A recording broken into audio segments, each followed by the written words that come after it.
প্রতিদিন আমরা কোরআন পড়ব, ফজরের পরেই কোরআন তেলাওয়াতের দরকার আছে না নাই? কারণ এটা নফল ইবাদতের মধ্যে নাম্বার 1। তাহলে নফল ইবাদতের 1 নাম্বার লিস্ট হচ্ছে কোরআন তেলাওয়াত। এই কোরআন তেলাওয়াত করে আমরা আল্লাহর কাছে যেতে চাই। লিস্ট নাম্বার 2, তাহাজ্জুদের সালাত। রব্বুল আলামিন বলেন, ওয়া মিনাল লাইলি ফাতাহাজ্জাদ বিহি নাফিলাতাল লাকা আসা আন ইয়াবআসাকা মাকামান মাহমুদা। রাত্রিবেলায় যে ব্যক্তি তাহাজ্জুদের সালাত আদায় করবে তার মর্যাদা বাড়িয়ে দেয় কে?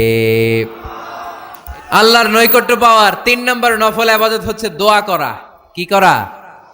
দোয়া করতে রাজি আছেন তো সবাই? দোয়া কিন্তু অনেক পাওয়ারফুল। আর দোয়া মুখুল ইবাদা, দোয়া হচ্ছে ইবাদতের নির্যাস।